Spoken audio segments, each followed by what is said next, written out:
gender.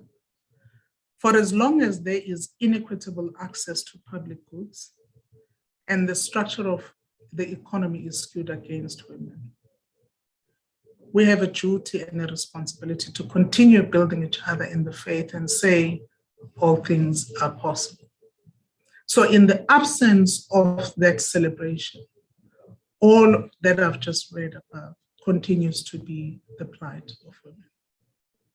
Now, is the fight that of women alone? By no means. It will take all of society, men and women, and to inspire us to continue to give the rightful accord in celebrating the attributes, the skills, the capabilities, the input, the contribution that women continue to make in society today. Now, who do we celebrate? We don't just celebrate everybody for the sake of celebrating. We celebrate women who are inclusive in their orientation, who give their all in ensuring socioeconomic dividends are realized whenever they do their work.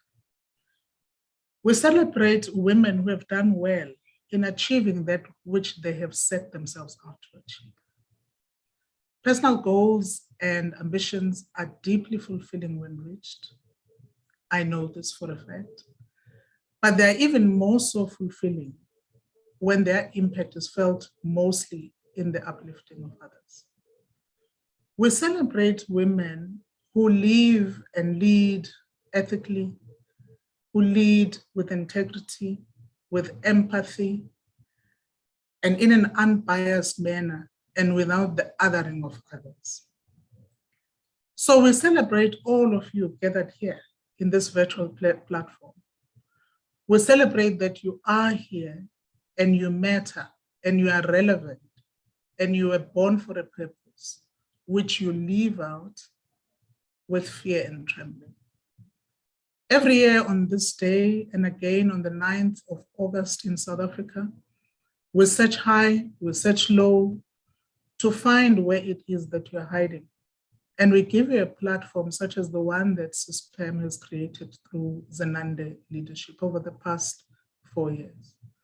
We search for you so that you be profiled, because you can never know how your story, given the opportunity to tell it, can actually do course correction on another person's life. We celebrate the high impact interventions that you are engaged in. And we continue to encourage one another to release and catalyze good energy to those that are around us. So we're here today because we want to inspire, we want to encourage others to not just walk the journey that some of us have walked, but also walk their journeys with confidence and profound hope. However, as we inspire each other today through the engagements we're going to have over these 2 hours, we need to locate that inspiration within the context of what our country, what our continent and the world needs, and why it needs the things that it says it needs, and how you and I can be that solution. So look no further. You are that it that is being looked for. I thank you. Thank you very much for such inspiring words, and more importantly, also sharing your personal story as you were narrating the importance of having women participate in these processes. And I particularly liked the part about the qualification about the celebration. And it got me thinking in terms of, do I fit that script in terms of who am I and what I do, and the way I show up and support other women. I think those are important things. Thank you very much. I'm just going to allow other people, if there's any comments. I've got some in the chat box for now. One is Bulelwa Koyana, who said, "Beautiful, thank you, Doc." So there is there's a positive reception to to your message this morning. And if anyone else wants to just say something, it is not a one way or a monologue. So just to share whatever you feel like this morning or this afternoon, rather, it is after 12. So if not, we're gonna move on then with the speeches. Okay, going.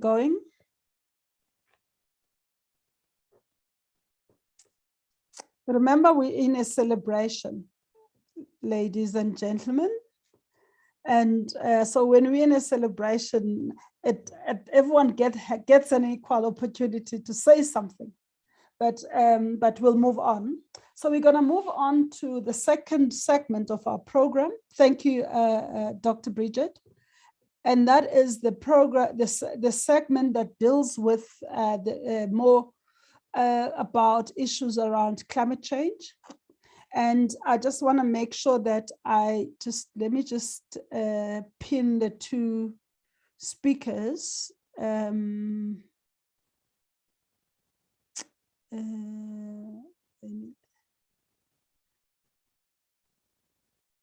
Somehow I can't do both of you at the same time. So we're just going to have to, I don't know if tech cannot help me with this. So we've got two speakers who are panel members.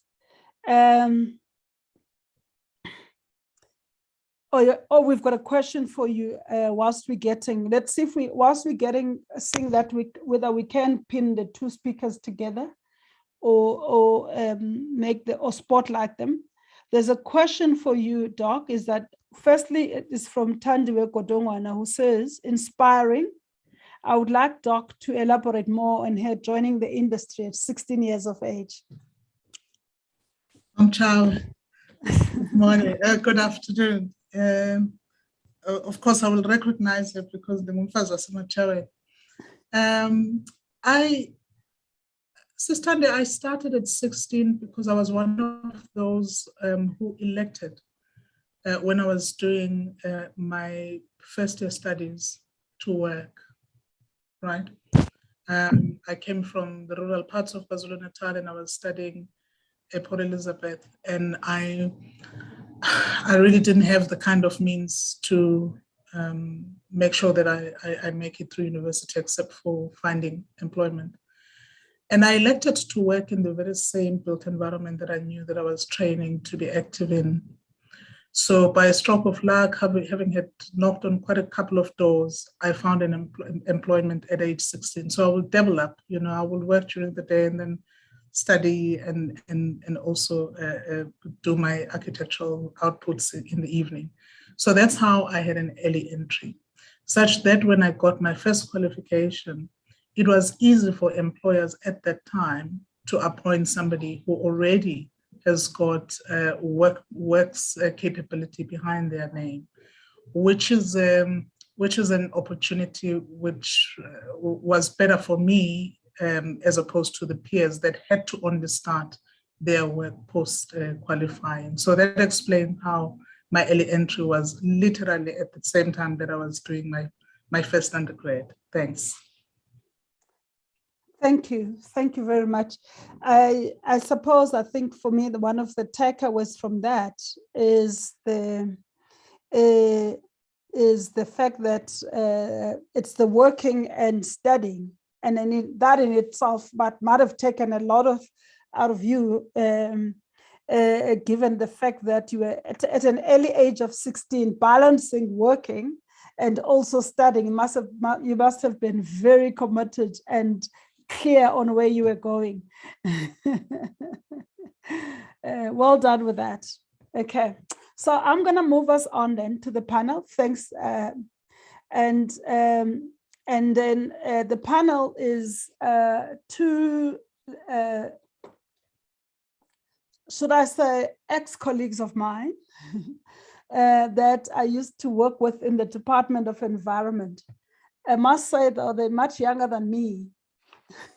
In case they say things that they say good things as good as they are, but it just, the only hold I have on them is that I'm a little bit older than them, but in terms of ideas and inputs, as you will hear, they probably streets ahead of me. The first one is Dr. Thuli Khumalo, who is currently the COO of the Presidential Climate Commission. And I don't know how many of people know that there is the president, I think at the end of 2021, roundabout there, could be wrong. 2020, now I'm confused. Anyway, they've been in operation just over a year, okay? And they set up a presidential climate commission. And the commission has got a whole lot of responsibility. I'm sure we're not going to talk about what the commission does, but it's primarily to advise and also help us as a country to chart a path towards a just transition and building a social compact, which means getting everybody on board as we make our way towards net zero and all of those things that we have to do as a country as part of the global community towards making sure that we are responsive to climate change. So they are responsible for getting this country on that path and advising government in that regard. It is chaired by the president, and Dr. Khumalo is the Chief Operating Officer of the Secretariat, and she's a former Deputy Director General in the Department of DFFE. She was responsible for climate, and also before that, she was the Chief Director, Air Quality Management and National Air Quality Officer. Okay, so, and then joining her is Advocate Marcia David, who is an advocate at Group 33 Advocate. She was admitted as an advocate of the High Court of South Africa in 2006, and she's a member of the Pretoria, and I think a Society of Advocates. Okay, she is also the first person to handle the first climate change internal appeal and litigation in South Africa. So you would agree with me that we are in capable hands in terms of understanding what are the issues that we face or we have to deal with around climate, and specifically around with climate and women, because with all of these things, women are often left behind. And in line with the theme of today, we just want to talk about these issues. So I've got some questions that I would like to ask them. And obviously they can expand as much as they can. And also people in the audience, if you do have some questions for them, or you would like to answer the questions, because I don't think, much as I think they are seasoned climate specialists themselves, they are not, and I think I say this on their behalf, they are not, they are not the be and end all of what climate action is. So all of us have got views, all of us have got suggestions, and all of us can add to what they have to say. So I'll start with Dr. Khumalo and ask her, what is climate change? It sounds like a kind of question that all of us know, but it sometimes it's amazing how much most of us don't know what is climate change. And secondly, why does it matter for women? Thank you, Pam. Good afternoon, ladies and gentlemen. There are some gentlemen on the call. Perhaps let me start by the broad definition of climate change. It is the long-term shifts in temperature and weather patterns that may be natural, as some speakers have argued, but when you look at the change in climate that we face today, it started to escalate around the 1800s and 2000s when human activity increased, when there was exceeding use of fossil fuels and increased greenhouse gas emissions in the atmosphere. That is directly aligned to the increased weather and climate patterns that we see today. And perhaps I can go into the sustainable nature, because it is today we are also talking about sustainability. Once you say sustainable, you should know that it's about the future. It's about balancing what we have today versus the future. There are many definitions in the business sense. There will be in the environmental sense. Of course, it's about using current resources in a way that they are still available for future generations to use. Balancing act of not over-consuming what nature has given to us. And so when you look at climate change and where we are now, it is purely about sustainability, to say we have developed in the earth, we are where we are today, we have caused major environment and climate change impacts. How do we balance this? How do we, in a way, ensure that these changes are not permanently damaging the atmosphere and the earth, and we can balance out our activities now? Hence, we are talking about a transition to a low carbon economy and climate resilient society, and we are saying this transition must be just in a way that it must take everybody on board. We should all be benefiting in a future, can I say, green economy. Let me leave it at this stage, Pam.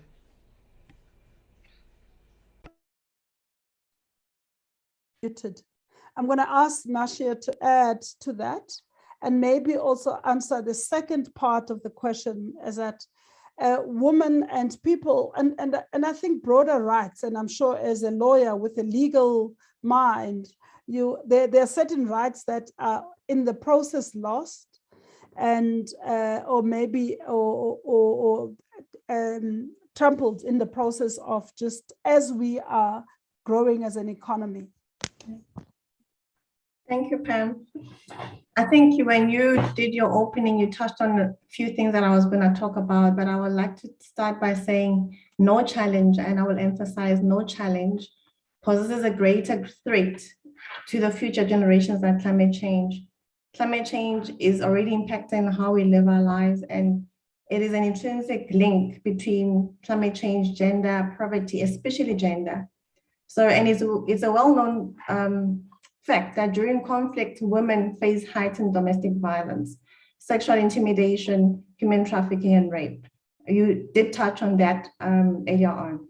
And in spite of women being vulnerable, women are not only seen as victims of climate change, but they can also be seen as active and effective agents of and promoters of adaptation and mitigation.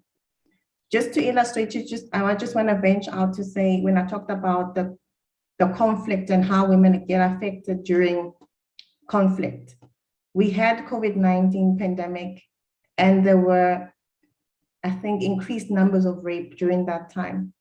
And we need to look at now climate change. If women get displaced because of climate change, if we've got severe floods and droughts, and women are moved to camps. In other countries, women are moved to camps and they get raped there.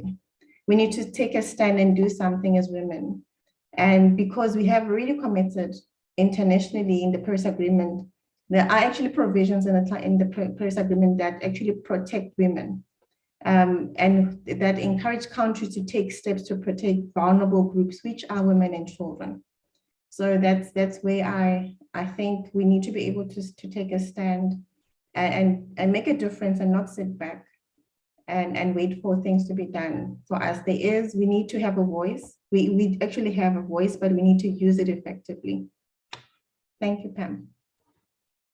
Thank you very much. So I think I'm going to go back to Dr. Khumalo, and it's kind of like a technical question, I think, but not quite technical. Just unpack for us, Marcia mentions adaptation and mitigation, and we don't always understand the difference between those two. And if you could just unpack what are those, and also try and apply that in terms of where we are today and how that affects women. And Marcia, I've got another technical question for you to come back to. You made reference to the Paris Agreement. And again, that's an assumption that we know what that is. So if you can come back and talk to and just unpack what that is and what it means for us today. Thank you, Pam. I started talking about a low carbon economy, which talks to the issues of climate change mitigation. making sure that we can reduce the amount of gases, greenhouse gases that we are emitting into the atmosphere, mitigating. I mean, I think as women, we should understand these terms broadly. I mean, if you think about risk mitigation that we're all familiar with, it's not different when it comes to climate change. It's about mitigating the impacts, the effects, and what we do into what we human activities do in the environment at large. And climate change adaptation talks to us making sure that in our living, in our society, we are adapted to the impacts of climate change. We can live amidst of that. And perhaps just to take it further to say, why women? Why do we want to heighten women in this conversation about climate change? One of the reasons is that when we talk about shifts in temperature and weather systems, certainly that would affect food security. If there isn't enough rain, especially for people who depend on natural resources, subsistence agriculture, agriculture at large, if there isn't enough water because of drought, that affects food security. But there are other salient, shall I call them, impacts that affect us women more than men in particular. For example, when you think about the melting of the glaciers, which when it comes to global warming, when the earth becomes warmer, all those big, I mean, we learned in school about the North Pole and the South Pole and the big ice that begins to melt. And with that, there are new in our environment, but could have been there, old parasites that will now be introduced as the glaciers melt. And the shifting of the weather patterns as well, you get new vectors, which would be parasites that carry diseases, shifting from place to place in places where they are not been, they haven't been there before. And you've also got the declining air quality aligned with this climate change, higher incidences, waterborne diseases with all of that. And of course, women, as Marcia touched, are more vulnerable to these impacts than men. When women are moved to shelters, as Marcia charged, I mean, with the examples, even if you go plainly to the website and just look to Google and look at women and climate change, you will see how women get affected by climate change. Increased risk of violence, which Marcia has spoken about, but there's also increased risk of child marriages in some societies when families feel that they cannot take care of their girls, they then marry them off to someone else, which is unfortunate, but it does happen. And when children have to go through rivers because there's droughts in rivers that they ordinarily wouldn't have been, floods, they're likely to drop out of school, which then increases this cycle of young girls not getting educated and in the future not being to compete effectively in these spaces. And I'm not going to labor the point. Once you say food security is affected, I think it's clear to all of us. And it then says to us as women, what are we doing in the spaces that we are in to ensure that these impacts are managed and don't affect women as much as they could if we have anything to do with it. I think Dr. Bridget spoke about supporting women in our different spaces. All of us are in society. We support women, we support young girls. We have to make sure that this is intentional. It doesn't happen because someone finds themselves in our space. We have to go out and make sure that somebody is intentional. We have to make sure that our rural women and the people who have to go long distances to collect water are supported and their voices are heard in this big transition that we're talking about. What can be done to ensure that women stop walking those long distances to get water for their families? And in all these debates, heighten the impacts directly on women and heighten the need for women to be represented in all these structures.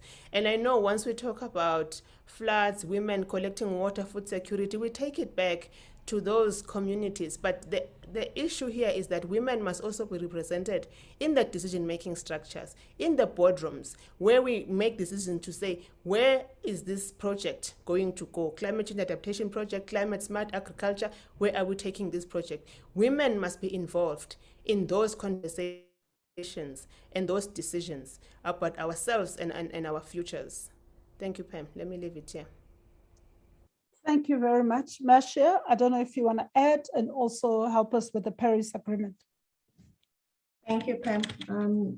Just to expand on the Paris Agreement, the Paris Agreement is a legally binding international treaty on climate change, and it was adopted by 196 parties, which South Africa is part of, at COP21 in Paris. That was in 2015, if I remember correctly, 12 December 2015. That's when the Paris Agreement was adopted. And its goal is to limit global warming. Basically, if I may put it in layman's terms, is to limit global warming to well below 2 degrees Celsius, preferably 1.5 degrees Celsius. I don't want to be all scientific, but I think just to know what the limits are and what we're committed to, it's important for me to highlight that. And how does the Paris Agreement work? Implementation of Paris Agreement requires economic and social transformation, and it's based on the best available science. And it has a 5-year cycle where it gets reviewed, and the countries need to report back on their deliverables. I don't know if I captured and explained what Paris Agreement is broadly, Pam. I think you have. I think you have. I don't know if people still have got some questions on that. Maybe we should just pause for the two of you before I get to my next round of questions, and just ask if anyone wants any clarity or addition, or wants to explain these things, that because as I was already said, the thing about women, we share information and we share knowledge. So I'm sure my speakers today are not going to say, but we the speakers and nobody else has got a right to say something on these matters. So I'm going to open up the floor for anyone else that wants to add to what's being said or ask a specific question, as we are trying to unpack and understand what is climate change and how that impacts on women, and linking that to sustainability in line with the theme of the UN theme for this year. So that's what we're trying to do. So I'm going to just pause with my panel and just open the floor for questions or comments or inputs. All right, so just so people know, let me just change my view, gallery view. So you can, yes, I've got Elizabeth's hand is up. So you can, I think people know how to raise their hands by now on Zoom, but if you don't, there is there's something called a button at the bottom of the screen, the controls called reactions. If you click on that, there would be a raise hand. Once you click on it, you'll be like, you see on my screen, it says raise hand. So my hand is up. So, and then when you're done, lower your hand. So when I recognize you, if you could just unmute yourself so that we can hear you. In the meantime, I think Elizabeth's hand is up. Thank you, Sis Pam, and thanks for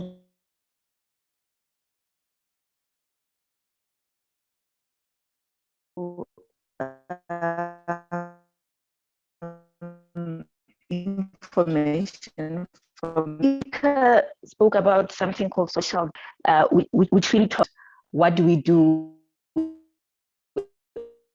as women to give to the society. And I think that is very befitting, because as women, we are naturally givers, we are naturally able to give, and we are natural sharers, meaning we are able to share what we have with others. I think it's undisputable that at this stage, women can do that better than men. And Dr. Khumalo spoke about, in the context of climate change, we need to think about how do we as women make sure that there is more women getting involved in climate change, but also we are impacting more women, especially those that are vulnerable. And I thought it would be interesting in this forum to talk about the practical ways. What are some of the practical ways in which we can as women impact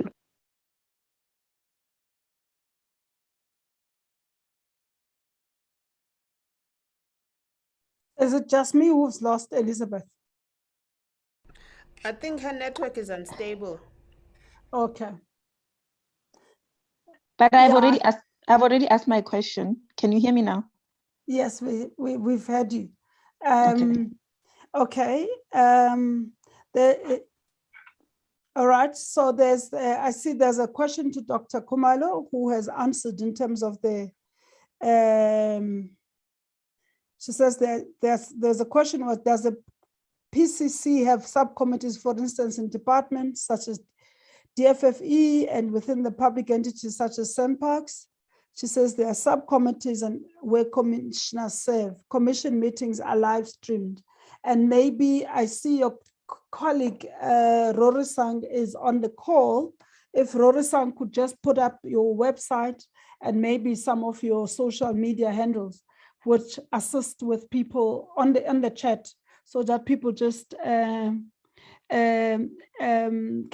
also know where to find information in terms of what the commission is doing. I often myself log on to the meetings and watch the debates that very interesting debates between various people with regard to the work of the commission. But Rory Sang, without putting you on the spot, I think if you could help us with just putting those social media handles and also the website maybe for further information. And then there was a comment earlier on Dr. Bridget, who says it would be very encouraging to our young girls if Dr. Bridget could avail herself for careers days at particularly areas with PDIs, as she symbolizes a person who pulled herself up with her own shoelaces. Big up, girl. So there's a thing, and I'm sure Dr. Bridget will make herself available, I'm sure, without committing it too much, but I think she is committed to the work and to development of women. Thanks, Rory Sang is giving us the things on the website. So on the information on the Climate Commission. I didn't quite get Elizabeth's question. I don't know if the panelists did. So if you could just attempt to answer that. Can I answer, Dr. Tilly? Yes. Okay, I think she was just talking about the contribution of women into climate change. So to answer her question, I will start off by saying climate change requires a concerted, proactive and holistic response. And women have a strong body of knowledge and expertise that can be used in climate change mitigation and adaptation. And that includes disaster reduction and increasing strategies for more sustainable future. So women can play a role by working together with policymakers and contributing towards those mitigation strategies. That's my contribution towards the question. I think I gathered that she wanted to find out the role women can play. Pam, may I add to that? I think one of the stances that we need to take as women is that it's not technical. I think most of the time when people think about climate change, they think it's technical, if I can use that word. There's nothing technical about the impacts of climate change. There's nothing technical about a drought or a flood or the lack of food because, food security has been impacted. I think, therefore, that means that we should make it our business. There shouldn't be a time where there is any form of discussion about climate change that we as women do not participate. I mean, I've spoken, for example, in the chat, I've put a bit of information which Rory Sang is going to add around the community consultations that the Commission is running currently. It is our business as women to participate in anything climate change because we are affected. We are more vulnerable than the men in this space. And so whenever there is a platform, we should stand up, we should be counted, we should make our voices that we already have to be heard in that space, and we should actually support each other in doing so. I think the other message for me, Pam, here is women should support each other. Women should support each other in the workplace, but women should support each other outside of the workspace as well, in our communities, to make sure that each one of us plays our part in this place. Thank you. Thank you. Thank you very much. There's some questions or comments in the chat, and Rory Sang has given the information from the on the commission, and that there is a newsletter that we could all access. I like the notion of which Dr. Thuli raises of not making it technical, because part of the thing about climate change, and I'm coming to you, Meshia, to talk about your Qatar experience, because I think it's about a practical example on how we could make these things as practical as possible. Because it has to be, it's science-based, I think. And and there is an agreement that it must be our responses must be informed by science.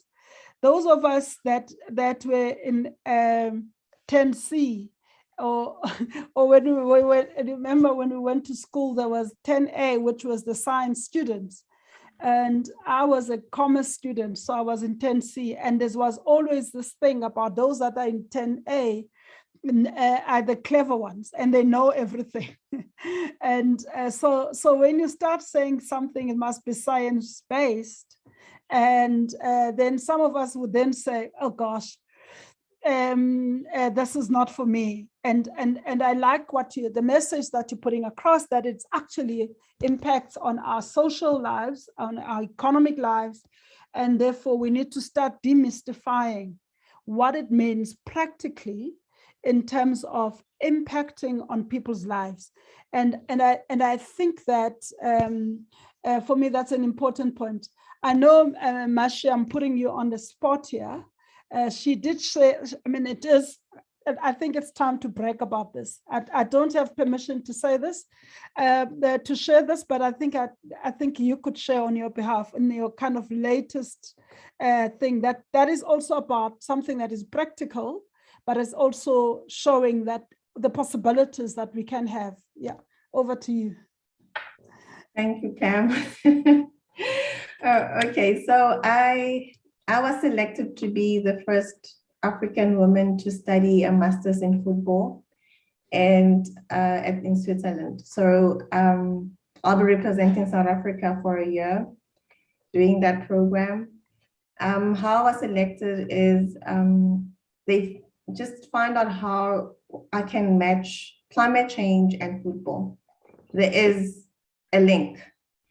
Like, for instance, when I did my pitch during the interview, I did tell the panelists that there is a link between football and climate change, and that is now with Qatar, the World Cup in Qatar, the temperature are just too much. So what they had to do, they had to get air conditioning for the whole, every stadium has air conditioning.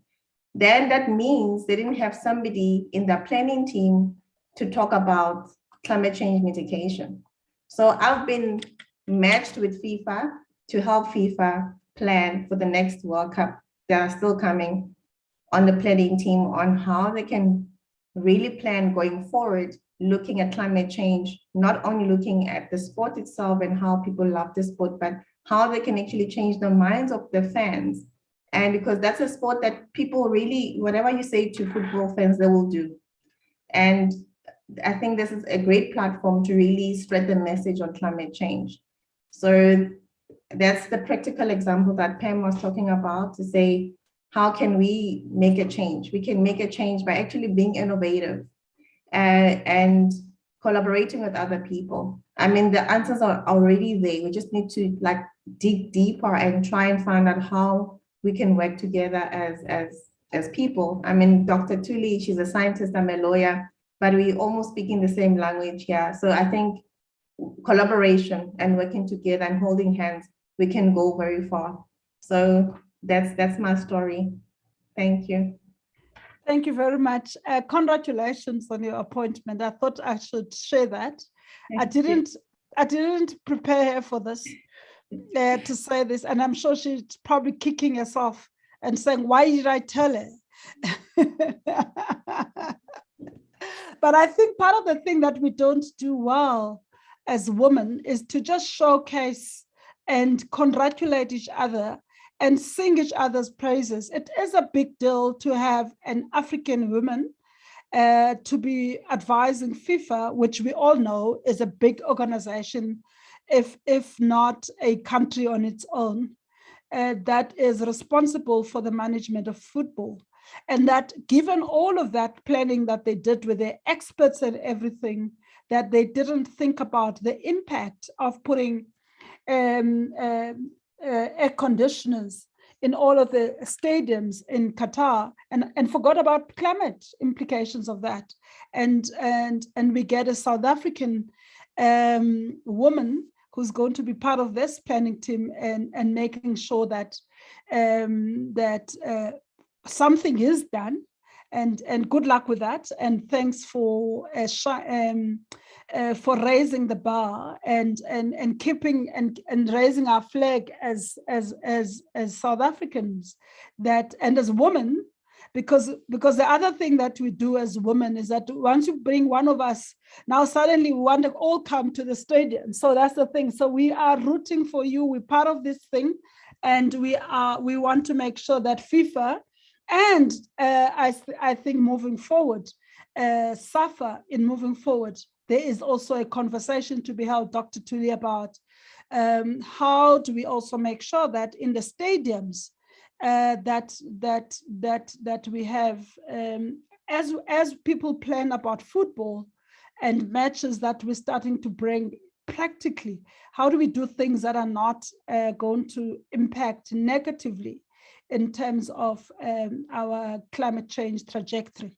So I'm going to move us on to talk about women's needs.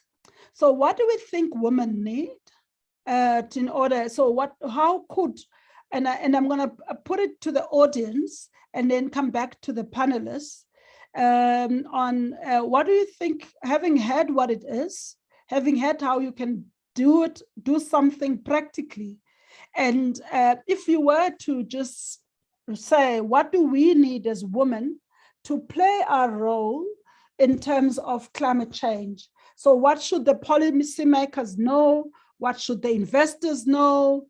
And what should people that are responsible, people like Lita that do leadership programs and all of those things? What is required here to make sure that we're not only spectators on the climate change thing, but we play quite an active role as women in changing the direction and taking things forward. Okay, so the floor, I'm going to open the floor.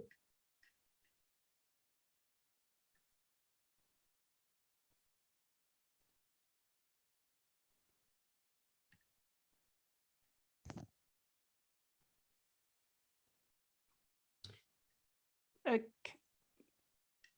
Remember, we're amongst friends here, so let's not be shy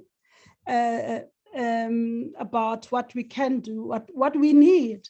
And one of the things, by the way, is that woman, the woman that we often suffer from, is that because, as Marcia was saying, we're nurturers, we're caregivers, we often forget what our needs are. And if there's one difficult question that women struggle with is, what do you need? Okay, we know what we need to do. We know easily what we need to offer, whether it's child rearing, it's cooking, it's looking after the needy or the sick people and everything else that we need to do as women. But we never actually, it's very difficult to answer the question. So what do we need? So I'm asking and challenging the participants. I see in terms of the links, people used, I think there was, we used Kwazi's link. So someone has said, clearly linking the PCC outcomes with the gender sector plans, okay? So the work of the PCC must be linked to gender sector plans. Is there anything else?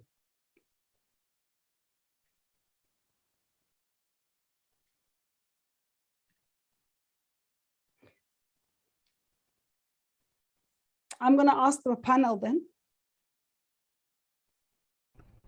Pam, if I may come in here, women, I believe we need the opportunities. You know, I find that in my career, it has been very difficult to get the opportunity to be. You know, when there's for example, a proposal to be written for whatever funding, we need the opportunity as women to be able to participate in that activity, to write the proposal, to get the funding. So one of the things that I have personally identified is that women need the opportunities. Women need to know what's available to them as well. Because in most cases, it is assumed that we know what is available to women. So I think in addition to what Kwazi had put on the chat, women need the opportunities, women need the empowerment, the education to say, we are talking about climate change, what is it? Of course, it has to be science-based, because you need to have evidence in making policies and all those things, and that is science evidence. But you need to also have the to-do, if I may lightly pull it that. When there's the evidence, then what do we do with it? Women need to participate in also the gathering of that evidence in the form of educational programs. Women must also be made fully aware. Women need also the resources, if I can put it that way as well. We need the resources. If there is climate smart agriculture, there's a project on climate smart agriculture. What is it? What does it take for me to participate? If I'm a small scale farmer, how can I ensure that in my farm I practice a small scale smart agriculture in a way that I can also compete with the big players when we take our produce to market, or just for me and my family to have sufficient food, you know? Let me just leave it there for Marcia to add.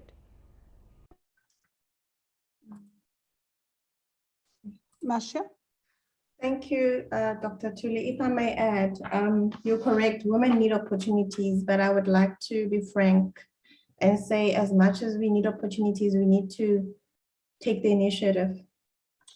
Opportunities won't come to us. We need to actually go and get those opportunities.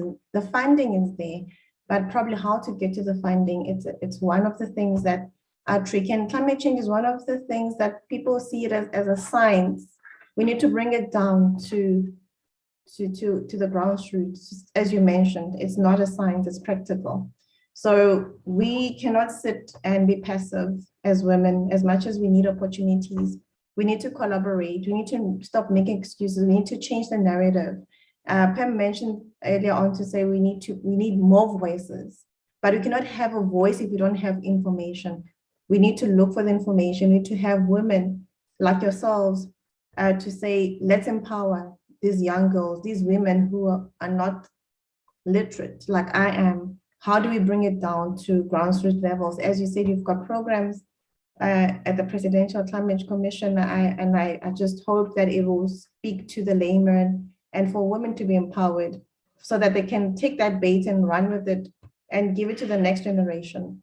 That's my contribution. Thank you.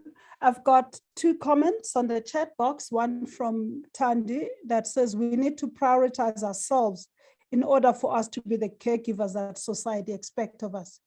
And that's a very useful point. And I think Lita is going to pick up on this as our last speaker for today.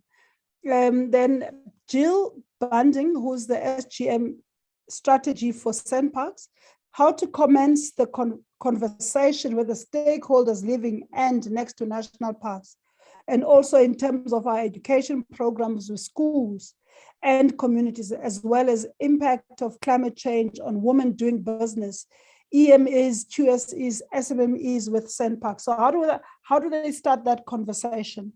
And I see Nosipo, another former colleague, who's now our ambassador in Italy, and was a former DG of the department. I say this because I just enjoy for people to see that, you know, I know people, you know, and also so over to you, Madam. I'm on the road. Good afternoon, colleagues. And what a refreshing interventions that we've had from the colleagues, women leaders. I'm so proud of you. And certainly mine is a small contribution. I hear, I mean, Thuli was emphasizing, for example, the importance of women navigating opportunities. My sense is that I think women don't do enough, or they don't pay enough attention to investment in networking. And this platform that Pam the coach has created, even today as we celebrate International Women's Day, is just but one of those. We need to create rain. We need to really make sure that as women, we are there, because most of the information and opportunities do not come to people. You have to also be in constant search for them and network as much as possible, as much as you also would rely on research in general. So deals, I think, as a matter of fact, now that I'm no longer a Director General, are really reached outside where people are, whether they are on social interactive sessions, as well as, of course, the importance of bringing not just the science. When we say science evidence, it's also important to note the importance of social evidence, because again, if you talk about issues of food security, there are practices of indigenous nature, which in themselves lend to how we are modernizing, whether we're going into digital methodologies of today or tomorrow. So there is more to learn from also our historical context and some of the practices that have already been realized by our forebearers, especially those women leaders that had nothing but still made it a point that we secure the future of society as women. So we must not underplay the importance of those indigenous knowledge systems. Thank you very much, Pam. Thank you very much. There's some comments. Pemi Gasela says, over and above opportunities, women need enabling environment to thrive. Very good. I think, yes, finance might be available, but we also need gender budgeting perspective that takes into account women. Also, access to information is not readily available. As women, we need to stick together and have collaborative efforts where we can learn from each other. I've just asked my colleague Lebo I've sent him a link to place in the chat box, because I saw, I think it's open now, I speak under correction, that the DBSA there's a call for proposals on the Green Fund, because those are some of the opportunities that I mean, if you do have businesses or work in this field, or you want to venture into this field, those are some of the funding. So there's the Green Fund, and there is a call for proposal as we speak. I know last week I was moderating a session of the Open Society Foundation, which is one of the philanthropic organizations, I think the second biggest in the world. They had a session on climate, and they called it a climate convening session. And I know within, and I don't know exactly when, so you probably need to go and keep on checking on their website. They will be calling for proposals for people to submit proposals on how on getting funded on climate projects or climate programs. And I think some of those that have been suggested today, those are I mean, I'm sure there's more. And financing, because I think one of the biggest thing with these things is that we don't have the money and the resources, and we don't know how to access them. And also, there we go. There's an article. Thanks, Lebo. And also sometimes the skills. to be able to apply for these things, because oftentimes, and this is where the voice comes in, when you apply for funding, they want to get a balance sheet 3 years of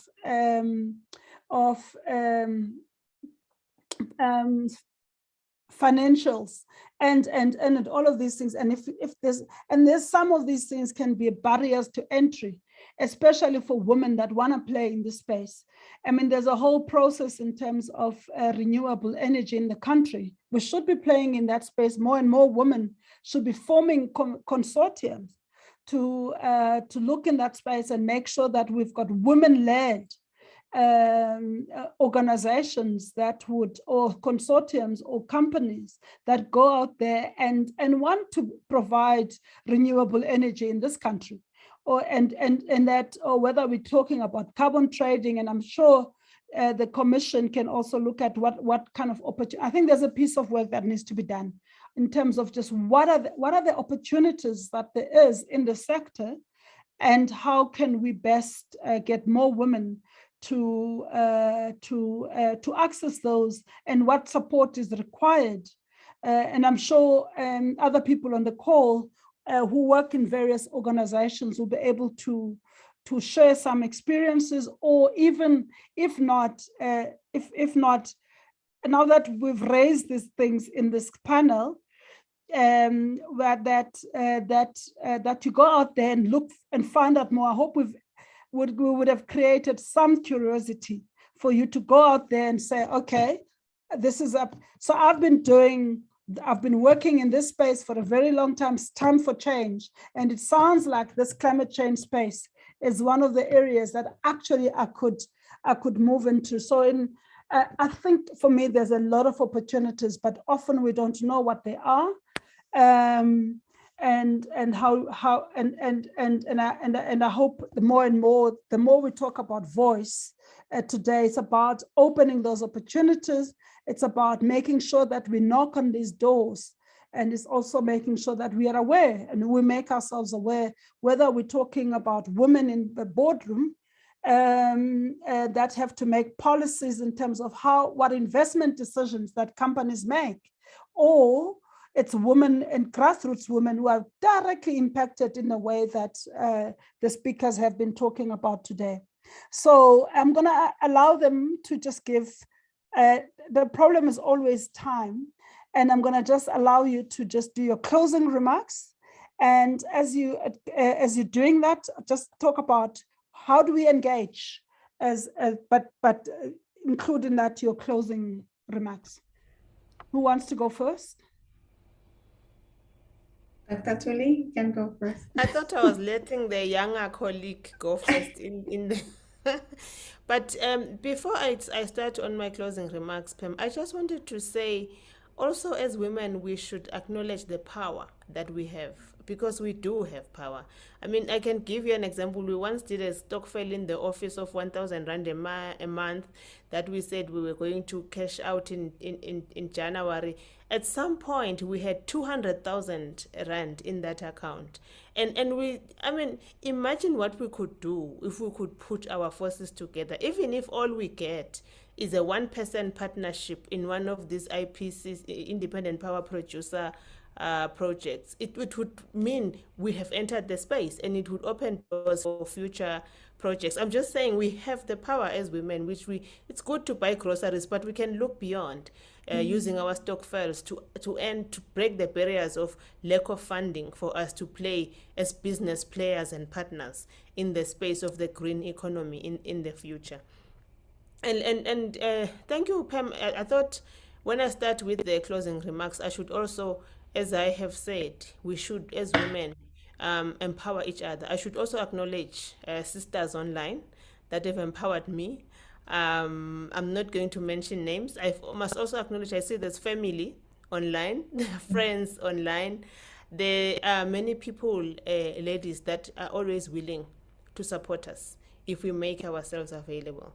But I must emphasize there is a very big science concept around climate change. There is a very big social science concept as well, but there is also a very big practical aspect to climate change that enables all of us, whether you're a scientist like me, or you're a social scientist, or you are just a member of society. There is a role for all of us to play and ensure that the sustainable future is made available to us, our children, and also the future generations. And I think also, Pam, just to thank you for this networking session and to say to us as women, it doesn't have to be limited to formal sessions like this. When we meet in our social gatherings and have fun, part of the fun should be, how do we come up with a green business so that we can participate in the green economy in the future? And on all those aspects, of course, the younger scientists, we empower them, we're available to do that, but we're also available for all members of society, with the understanding that we are, as women, more vulnerable to the impacts of climate change. Thank you, Chair. Thank you, Marcia.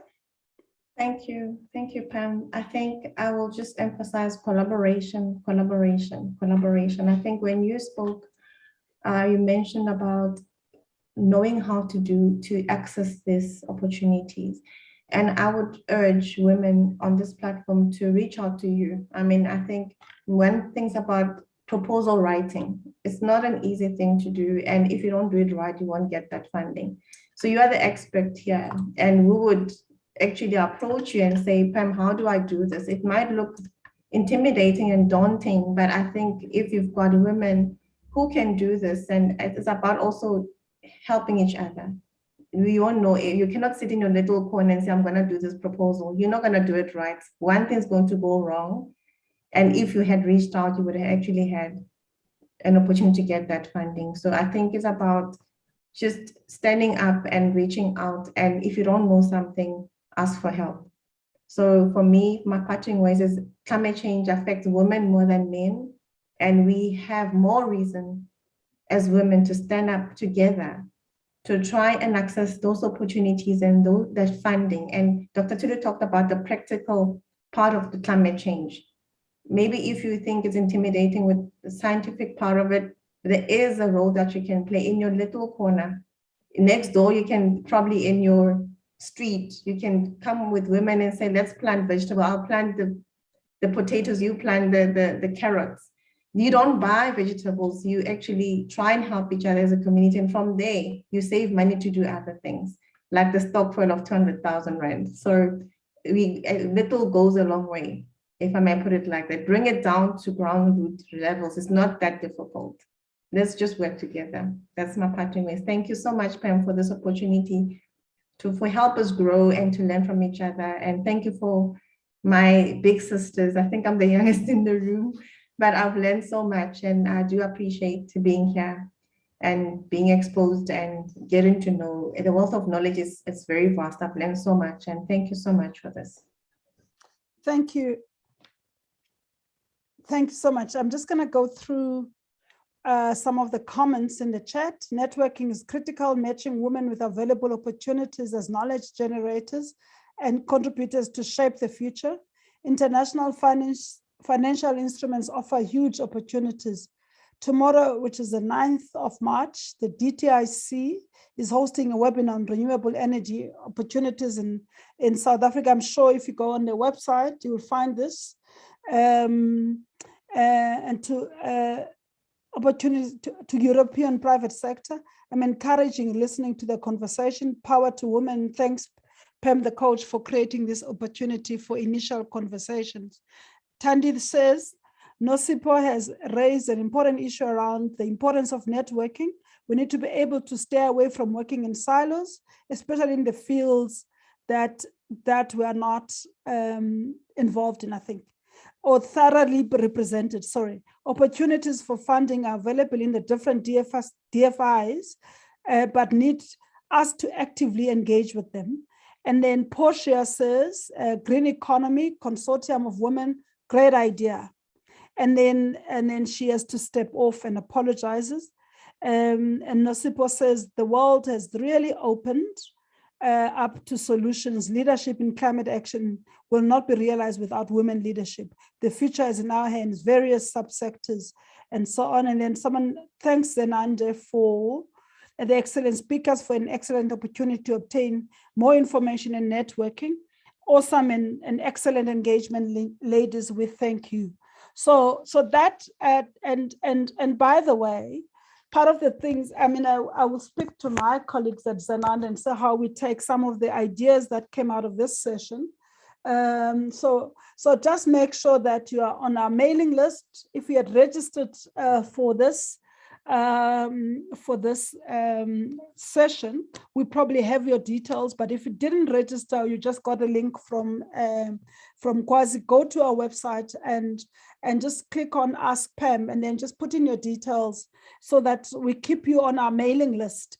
Because I think I'm already getting some ideas. I like the idea of consortium, of pulling together a conversation around these things. I like the idea of looking at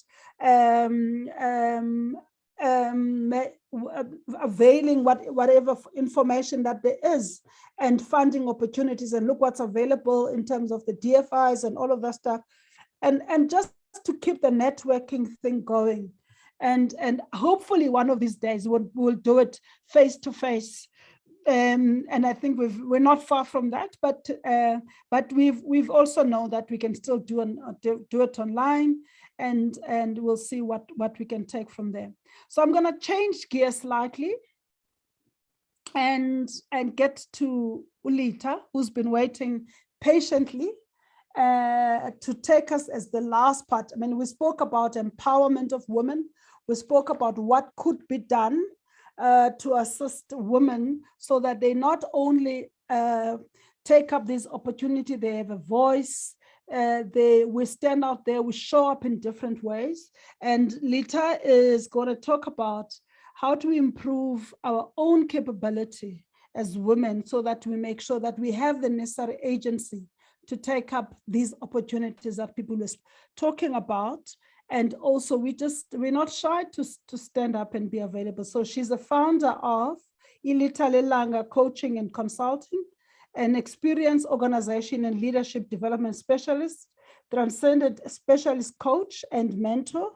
And her greatest passion is helping people transcend their boundaries so that they can evolve into their greatest selves. Over to you, ma'am. Thank you very much. Pam, can you hear me? Yes, we can. Okay. Thank you so much, Pam. Good afternoon, ladies and gentlemen. Afternoon, everybody. And thank you, Pam, for this opportunity, and to your team at the background that is helping us to make things happen, and to everybody in the room, and to my fellow speakers as well. And I think most of the things that I wanted to say as I anchor my conversation with you this afternoon have already been said. So the topic that I'm going to be talking about, as Pam has already alluded to, is what can we as women leaders do to improve our leadership capability and agency. I want to have a twist, a little bit of a twist to that topic, and start by talking about why do we as women need to continuously improve our leadership capability and agency. And in my speaking about why, do we need to do that, then the what, I will then integrate and infuse the what, and I would like you to work with me to be able to identify that what we need to do to improve our leadership capability. As a leadership coach, I always start with intention, because everything starts with an intention. So before we can do anything, before we can answer these questions, the what and the why, we have to have clarity of intention. Because when it comes to personal growth and transformation, you cannot rest on chance. You have to be intentional about your growth. It's a must for me. And first of all, you need to be very clear about what you want and where you want to go, and then have the resolve to act deliberately. And I think, the previous speakers have emphasized that, purposefully and consciously in pursuit of whatever you want to achieve. And that's intentionality. It's law. basically. And therefore, when we were talking about what it is that we need to be able to do, you know, to make sure that as women, we play an active role, you know, in this climate change space, and all the suggestions and inputs that have been made, it starts with us being intentional about our own growth and personal development as women. And part of answering this question, therefore, is how do I build my ability to manage and direct my process of learning and development as a woman leader? Because people who have this capability of managing their own development, whether it's personal development or professional development, they are poised to make good decisions and choices about how they want to move forward, you know, in their lives. So what's your intention first? And I think that's what I would like you to have in your mind. I'm not sure, Lebo, whether you're able to project the slide. Just only one slide that I will project today. Yes. And so basically, this is what I would like you to have at the back of your mind as I'm talking to you this afternoon. Okay, Lebo is still trying to screen share. But what you're going to see coming up, I can't see it on my side. I'm not sure if people can see it. Okay, great stuff.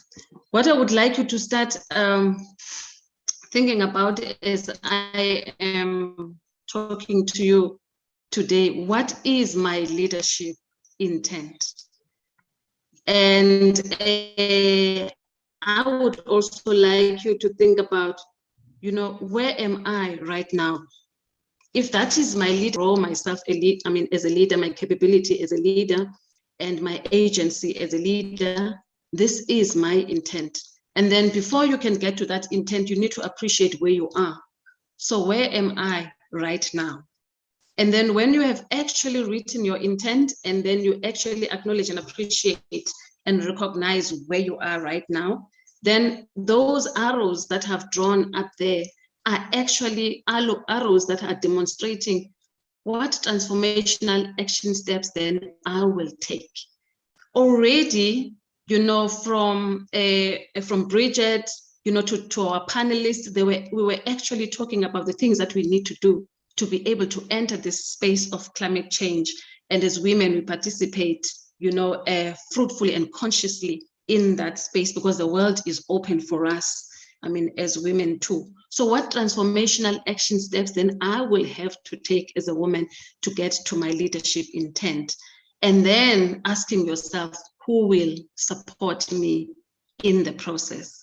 So please screenshot this, or take a picture of it, or, you know, do whatever that you want to do with it. Scribble it very quickly in your notebooks, because that's going to be what I would like you to apply in your mind as I am talking, and as well as later on when you are, on your own. So that's, thank you so much, Lebo. We can actually take it down.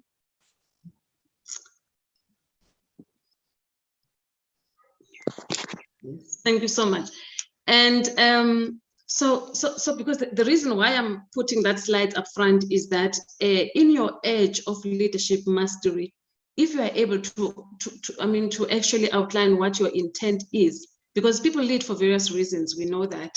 Some people lead for positions and fame, you know, what's in it for me. Some people lead for responsibility, what's the bigger picture? So what is your leadership intent? And the science behind this, why I'm asking this question, is because, you know, personal development and mastery is really dependent on evolution and growth. Because if we are not evolving and growing, you know, ourselves as women leaders, we are not going to be ahead of the game. And that's what we need to be able to aim for, to be ahead of the game. So the whole, I'm sure you hear every day people talking about the fact that, you know, I want to be the best version, you know, of myself. And the whole intention of people wanting to be the best versions of themselves is to evolve and grow closer to the dimensions of what they have been created to be.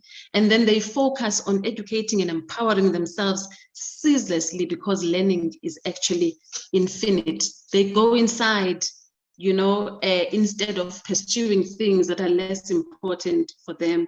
And I think as speakers were saying, and yourselves were saying, they are not afraid to honor themselves and their specialty. And as they honor themselves and their specialty, their natural gifts and talents, you know, they begin to show up differently. And then when they show up differently, you know, they live in this aura of greatness. And I think that's what, as women, we actually we actually need to do. We need to start honoring ourselves and prioritizing ourselves, honoring our innate gifts and talents that we are endowed with, you know, and as we do that, we are definitely going to show up differently. Ladies, we cannot emphasize more the fact that leadership is an evolving subject, that we cannot say it has been exhausted. And what makes it so is everything that we've said, you know, up to this point, the complexity and ever-changing environment that we live in. I'm not going to repeat the things that we've said, you know,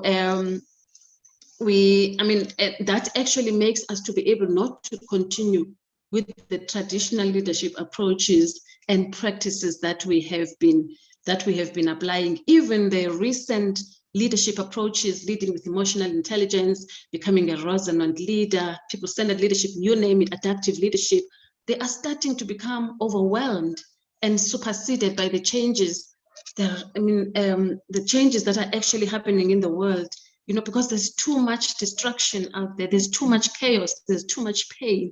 I mean, look at Ukraine. There are too many changes brought about by a number of things. We spoke about globalization just now, advances in technology and telecoms, you know, and most importantly, though, without repeating what has already been said, the need to ensure sustainability. And that need to ensure sustainability requires of us, you know, as leaders, particularly as women leaders, if we want to be ahead of the game, to increase our ability to be able to respond to these widespread global changes and in an agile and responsible manner. And the world is so hectic, and all of these that the speakers, Pam, and all of you have raised, require leadership. And it is during the time of crisis we need leadership more. Actually, let me put it this way. You actually see during the time of crisis whether you have leadership or not, because crisis reveals leaders. And then because of all of these things, we can therefore not say as women, we have reached the pinnacle of leadership. We need to continually empower ourselves to navigate these changes. But even more importantly for me is that we need to constantly rethink leadership, the type of leadership that is needed, you know, to be able to navigate this chaos that is currently going on. And hence the theme, you know, of this year, International Women's Day, is Gender Equality Today for Sustainable Tomorrow. And this is why in our leadership approaches, the likes of me, the likes of Pam, you know, and all of us as a collective in this space, we focus on building leaders of tomorrow, today. And the big question that we put forward is, how do we navigate long-lasting transformative change in this chaos? It's a huge leadership question that requires us to think beyond our current leadership theories, because we cannot continue with the traditional leadership approaches, because they are not serving the people that we lead and those that we actually serve. And at this point, I'd just like to quote Ronald Heifetz. Ronald Heifetz is the developer of the adaptive leadership theory, and I want to quote him here. And he says, "We own collective responsibility for the global conditions that we impact and that impact us. We will not make these changes on authority-based leadership, but rather with each of us taking a leadership role." And that statement for me is profound, and I could not agree with him more, because the complex environments that we operate in demand more of us as leaders. And as women leaders, we need to be ahead, and just being a leader by virtue of the position that you hold is so archaic and unattractive. ladies, positional leadership is just the entry into the game. Today, we need much, much more because of the challenges that we are faced with and the complexity that we are faced with. And then if you are in the room with us today and you are unable to stand up and confidently say, I lead with emotional intelligence and this is what I do. I am a resonant leader and this is what I do. I'm a people-centered leader and this is what I do. I am adaptive in my approach and this is what I do. I lead with a clear vision. You know, I have a systems thinking mindset and I'm able to see the bigger picture. I'm able to get into the detail of the chaos that I find myself in and still be able to make meaning and make sense, you know, of what is going on for decision making. You know, I am able to take decisions, you know, confidently, courageously, unafraid, because I've done a lot of research. I have background information, you know, I have evidence, you know, and therefore taking decisions for me is not a difficult thing because decision making is part of leadership responsibility. Whether that decision is going to be reviewed later on because maybe some elements of it are not working, but I mean, a great leader makes decision.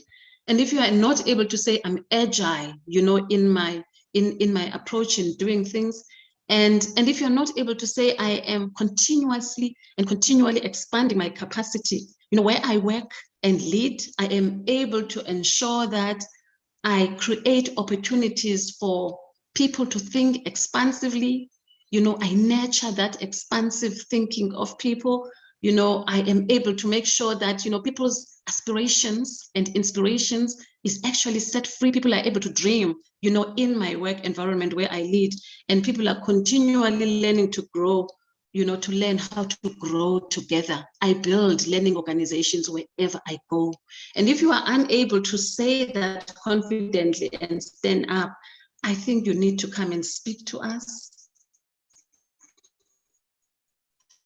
You know, because you are way behind if you are not able to do that. You need to empower yourself. You need to get yourself a coach. You need to get yourself a mentor. You need to, you know, you need to attend webinars, you know, and conversations like this that we are having just now, and get yourself out of the comfort zone, network, as well as, I mean, take advantage, you know, of the opportunities out the experiment in safe spaces, you know, applying what you actually learn, because it's of no use to actually learn something and then, you know, don't do anything about it, and then we cannot see any transformation, any just, you know, women empowerment courses, you have a coach, you have a mentor, but I mean, we cannot see any transformation that is happening with you because it is always the doing part of the knowing doing gap that normally gets lost. So you need to find and create opportunities for you to experiment with what you are learning in safe spaces. I always say that, you know, your home can be your safe space. You can experiment with some of the to practice in your home, with your children, with your husband, with your partner. You know, you can experiment with these things, I mean, in the social setups that you are, I mean, you are involved with. For as long as you think that it's safe for you to experiment with that practice and learn from it. And then, I mean, divide yourself into two. Be the doer and be the observer. So at the end of the day, when you've done with your experimentation, let's say for me, this was an experiment, you know, so at the end of this, I would sit down and then said, okay, these are the things that I wanted to achieve, you know, through my conversation today. How did it go? You know, from my own perspective, did I apply the things that I wanted to apply? Did I apply the principles that I wanted to apply? How did I do it? And then when I have done it, what response and reaction did I actually, get after? What am I learning out of that, and what it is that I'm going to do better next time? And ladies and gentlemen, we are slowly getting past, you know, these leadership theories and practices that we have been talking about in terms of emotional and social intelligence. As I was saying, they are actually getting overwhelmed and superseded by what is going on, in the world. We are talking a different language about leadership, and hence, you know, the continuous empowerment and development is necessary. And for us to be able to navigate long-lasting transformative change in this chaos, you know, we actually need leaders that can transcend beyond these complexities and dynamics. We need leaders that are able to transcend own egos and own aspirations, you know, for the common good. And I think someone said that earlier on. We need leadership that is more discovery orientated, because we have huge problems, and then we need to find solutions to people's problems. We need leaders that are purposeful and intentional and are continuously and consciously searching for new policy approaches rather than for working. And therefore, we need to have that mindset in our leadership, you know, approaches that are helping to help us find new policy approaches, you know, and design thinking approaches help us to be able to do that. So you need to empower yourself with all these leadership practices that will help us to be able to transverse and navigate the challenges that we are, and that leadership. I mean, we're going to hear less about emotion, social intelligence, because all of us, we should be there when it comes to that. We are going to talk about transcendental leadership abilities, and transcendental leadership is anchored on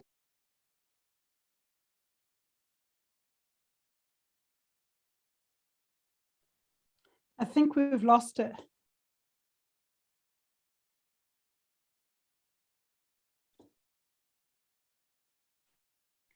Can I just get an indication that you can hear me? Yes, we can hear you. Oh, okay. I was worried that you've lost me as well. All right. So I think Lita is raising and kind of wrapping and pulling things together for us. And there's a quite of, and challenging us. There's some people that are in the lobby that could, Lebuki, if we just let them in.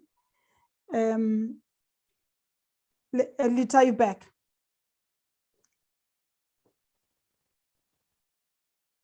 If you could just unmute.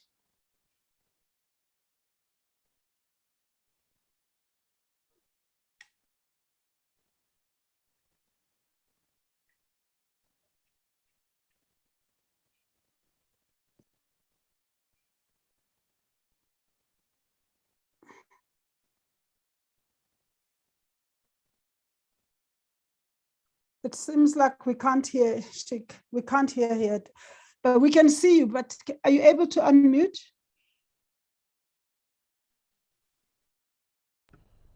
She's reconnected. Sorry, I'm back. I don't know what happened. It's yeah, it happens with yeah.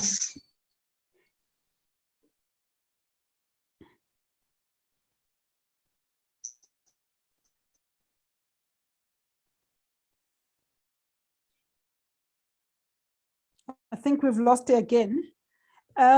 So I think, part of the thing that we tried to do with this session was to just get people to get our thoughts happening, and the coach in me obviously loved that last part and the inputs that Lita gave, because it's about how do we lead and how do we show up as women, because it's important. And what support do we provide for ourselves? How do we network? How do we put ourselves out there? And in what ways that we show up? Do you still want to wrap up? Or is technology frustrating you? Lita? Yes. Can you hear me, Sabotage? I can hear you. Can you hear me? Yes, we can hear you. Okay. I don't know why the technology is sabotaging me today. But I mean, if you can hear me, I'll just continue and try and wrap up before I get cut off again. So I'm hoping that you can still hear me, Pam. So I was saying that we actually need to build our transcendental leadership abilities, and that's what we are going to be talking about, in the near future. And I just explained what it is all about, that it is anchored on consciousness, moral character, and it is defined along the dimensions of spirituality, which is centers around a special connection that each and every one of us have, with our divine. Because when you are a transcendental leader, you feel the edge for deep connections and collaborations that we spoke about, with the people that you lead and you serve. And it comes naturally if you are a person that understands your purpose and existence and why you're doing what you're doing. So that's why the critical question of what's your intent in the beginning. And when you are a transcendental leader, you develop professional empathy. And professional empathy happens only when you view every challenge that you have from the eyes of the people, and you suspend your perception of what people need or why they are doing this and that, why they are protesting and all of those things, but connect with them in a way that is compassionate, that is experimental, and that is emancipating at the same time.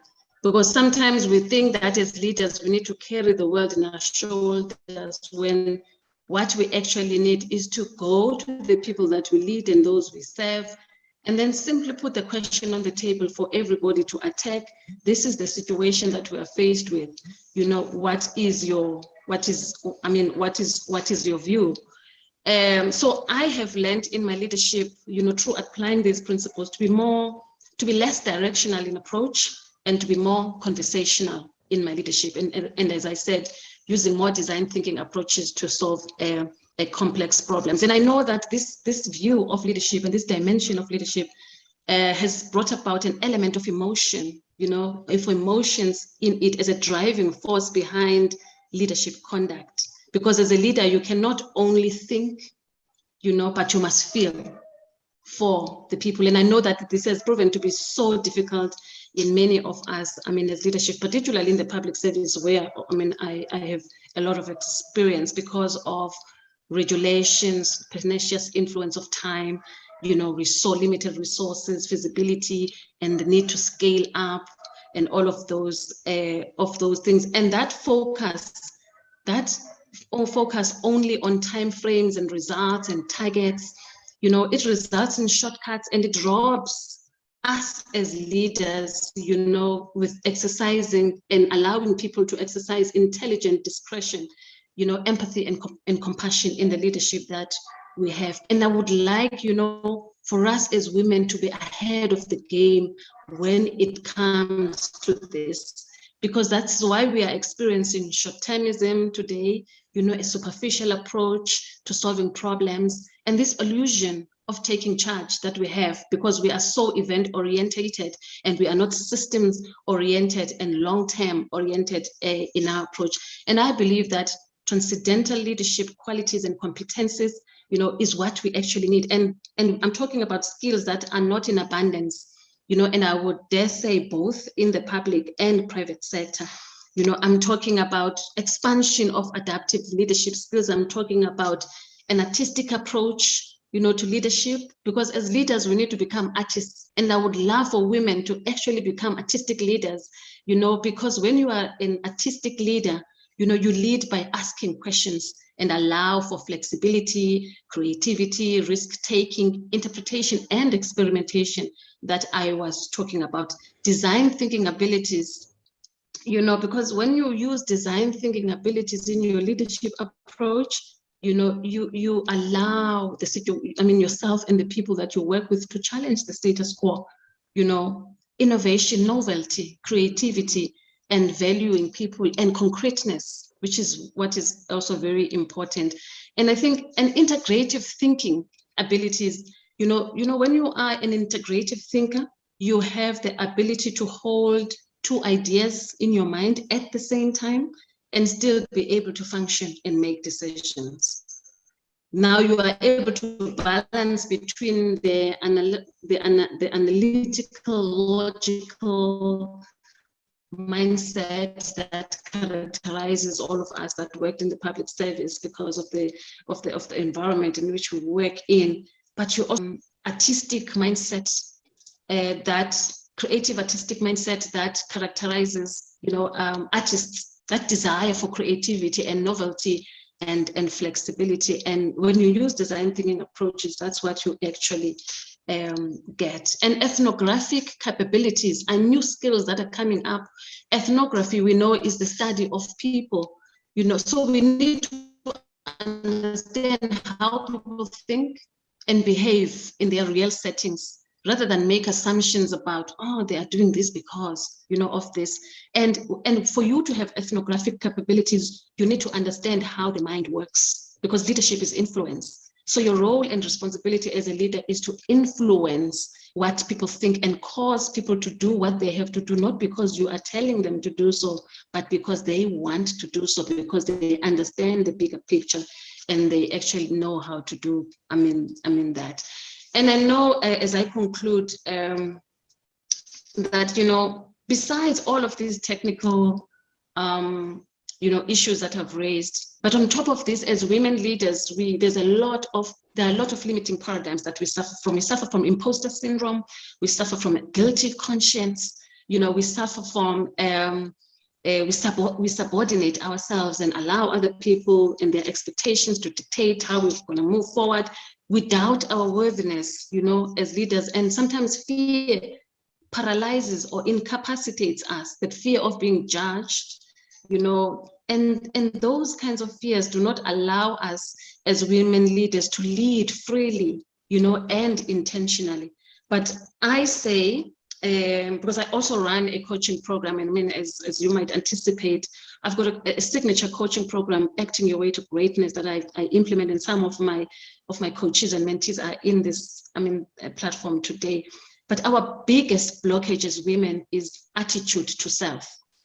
That deep sense of lack of confidence and belief in ourselves is what paralyzes us the most. And it's what causes these fears that I was talking about, because it affects self-efficacy. If you can go to the Oxford Dictionary, it will tell you that self-efficacy is the personal power. Somebody spoke about personal power or capacity to produce intended effect, and it's that belief in own ability and competency. And when self-efficacy is lower than the actual innate capability that you have as a person, it puts a lid on your growth. It causes you to be scared. It causes you to be, to have fears, and it causes you to be less courageous in terms of what you want to do. And you get stuck in this narrative that I cannot be an ordinary leader as this woman that I am. And that's, results to self-sabotage. And self-sabotage is the greatest crime that you can ever commit against yourself as a person. So prioritize yourself, put yourself first, and make sure that you work on your attitude to self, because you cannot achieve beyond the perception of your own ability. So these limiting paradigms is what we actually also need to deal with. We need to empower ourselves with those technical things that I was saying, so that we are ahead of the game. If we have to learn about climate change and what it is all about and how we can participate, we need to do that. But we also need to deal with the limiting paradigms that affect our growth as well. So getting yourself a coach and a mentor that will heighten your awareness and shine the light on all of these limiting paradigms that you actually have, and shine the light on those forces that are blocking your movement towards your greatness as a leader, is what we actually need to do. And simultaneously, a person like your coach, or your mentor will help you tap into your inner capacities and intelligences, because we are all blessed and endowed with inner capacities and intelligences that, when appropriately tapped upon, they can evoke powerful insights, for us, that will make us to lead effectively and with an agency, because you cannot lead effectively without personal mastery, because personal mastery is an edge, and I don't want to spend a lot of time on that. So in closing, we cannot say that we have fully developed ourselves. We need to constantly invest in our personal growth and development as women leaders, through formal studies, through attending webinars like this, coaching and mentoring, accountability partners. It is so beautiful to have an accountability partner that is going to keep track on you in terms of how you are doing, in terms of that intent that I asked, in the beginning. We need to research, we need to keep ourselves abreast, network, because leadership is an infinite game. So, and as we know, many progressive organizations have integrated coaching into their development and mentoring into their development agenda for anyone and everyone at all levels. And this is done to actually inspire people to go beyond the contractual obligations that I'm contracted to achieve this target and that target, into discretionary levels of effort, and allowing people to tap into their innate potential. So my question to all of us in this room: are we up to the game? What's your intent? Be intentional about your growth as a leader. And I think, Pam, I will leave it here for today, ladies, without eating most of your time. Thank you so much for listening, and I hope I was of service to you today. Thank you so much, and apologies for the network challenges. Thank you very much, and thanks for your insightful input. We are just on 2 o'clock, so I'm going to have to just wrap up the session. And thank everyone, firstly the speakers, for including Lita, the last speaker, for your inputs, insights, and just empowering us in this session. I certainly learned a lot. And thanks to the Zenande team that did all of the kind of logistics behind the scene and getting us here. We are streaming this on our YouTube channel, so if you go there, you would find us. The link is on there. You would find the link. If you click on that link, and you can share, you can watch it later. Importantly, if you can subscribe, we do have. We are on LinkedIn. We are on Facebook, and we are on Insta, and so just make sure that please like us, and if you want to